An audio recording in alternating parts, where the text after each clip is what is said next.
we go. Book 9, letter 11. See Pliny to Rosianus Geminus. Acepi, I've received or accepted your most pleasant epistle, your letter. Maxime, especially something to you want to be written. Okay, so this guy is asking something to be sent to him. That is able to be inserted in your book, in Libris. Literally, it's plural. Obveniat, it's probably used impersonal here. So it'll happen, some material, vel, or this other which you've pointed out, or another vel,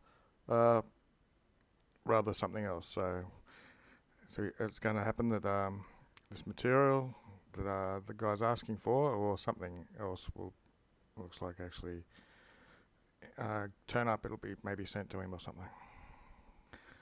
Sunt enim, for there are in hac, in this, non nulla, which means some little offences. So it's something a little offensive in it. Circumfer, imperative, look around, because there's your eyes, you're circumferring, you're bearing your eyes around, and occurrent.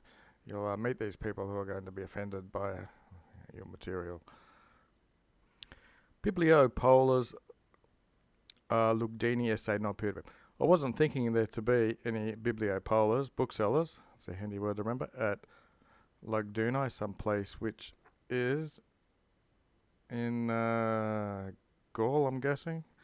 Anyway, and tanto, so much more libantius, so much more gladly he is, cognova, that I know that from your letters, my little libellos, my little books are being venditaried, they're being sold, in which they continue to remain, or to hold some gratium, some favour, or something like that, delector. So I'm delighted that they're getting more influence, you might want to say, or they're selling well than what they collected in the city, which that city would be Rome. Okay, so here's Lewis in short. Obvenio can mean to, of an event, to fall out to happen, basically to happen or to befall.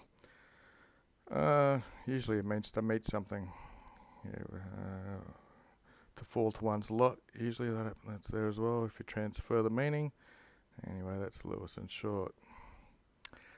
Where were we? For I was beginning in Scipio to existimate, to think, absolutum, something in the accusative. It looks like his books were satisfactorily, absolutely satisfactorily, concerning which, in such diversities of regions, in such different places you might want to say, the judgment, discreta judgment of men is in agreement. There's the con bit meaning together, consentient. So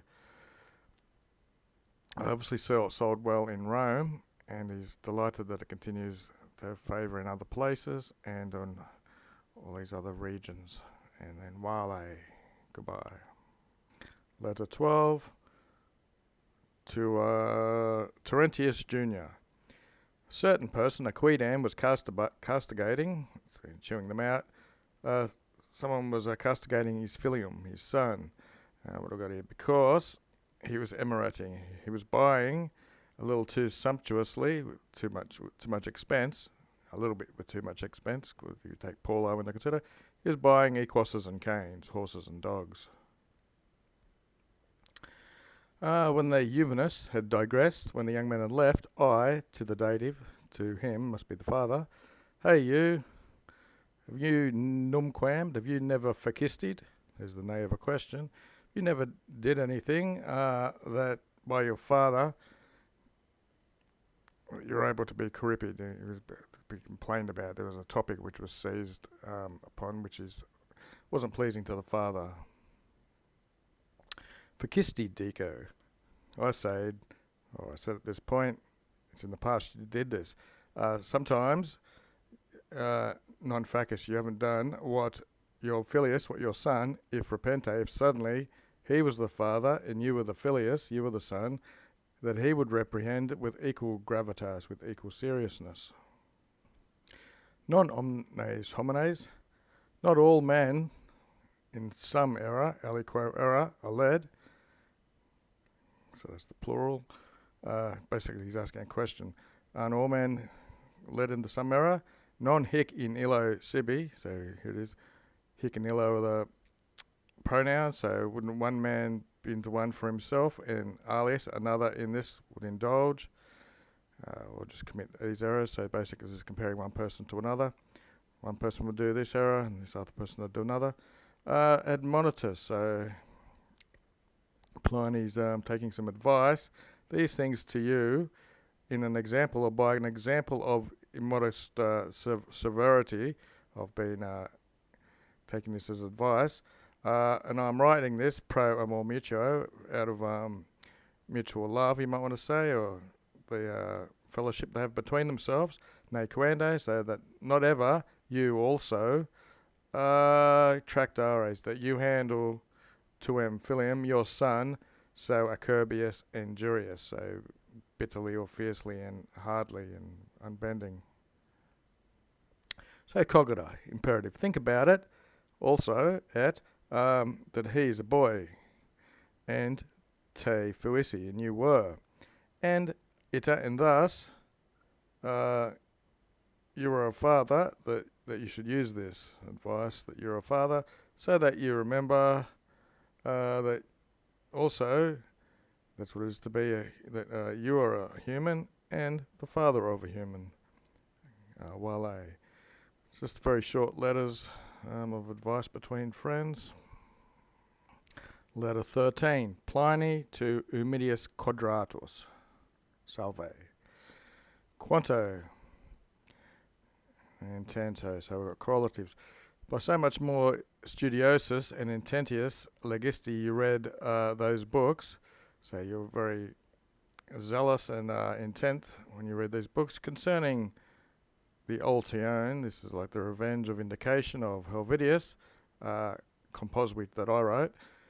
Here we go. So much more you demand, more impensious, more fiercely or something, or more desirous he is. So as he's read this very, very studious, it's led to this correlation here that now he's demanding even more, that per scribam, I write, per usually means more thoroughly, so thoroughly that I should write to you, though which things which are extra libros, which are outside the book, so obviously not included, and those which things which were circa libros. They were around the book, they were in the book, topics in the book. Totem, the whole thing, and finally the order of the matters, to which through your age, your atem, you had not been there, because he was too young, I'm guessing. He was not present when these things happened. 2. Occisio Domitiano, with Domitian killed, statue. I decided with myself, me calm, and I deliberated, that to be a magnum, a great and beautiful material, it was a great opportunity, of insectanding the nocentes, the people who had done harm, or the guilty people, of insecting them, following up on them, or prosecuting them, and of another gerund-looking thing, and of taking revenge to those wretched people, I guess, who had been harmed by the nocentes people, and of proferring, of bringing, say, himself forth. Normally he'd call himself me, but he's third personed himself. Poro, adverb, moving further forwards or next or something. Moving on. Between these many sceleras, these many crimes of many people, maltorum, nullem, none seemed more atrocious than that in the Senate, which were senator to senator, praetoria to the consulia, with a judge. So I guess this praetorius, which is a position in their rank, acting as a judge, he brought in a manus to a reo.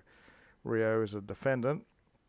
So it looks like senators have attacked senators, and a praetorian who was a judge acting against someone with consular powers. Furat alioquin. There had been, in general, to me, with Helvidius and Amitica, a friendship quanta, as much as was able to be with him, who, by fear of the times, his huge name and equal virtues, he had covered or hid away in succession, which is a retreat.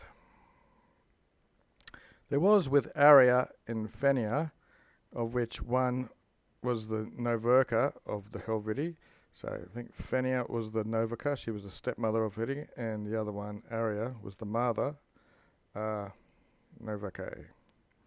But non-ita, but this right wasn't as a private right or a private act, as it was a public fast, as something that was right and should be done, and the indignity of this deed and of making an example, inciting an example of this type of ratio, of this kind of thinking. Okay, so Noverca and Noverca.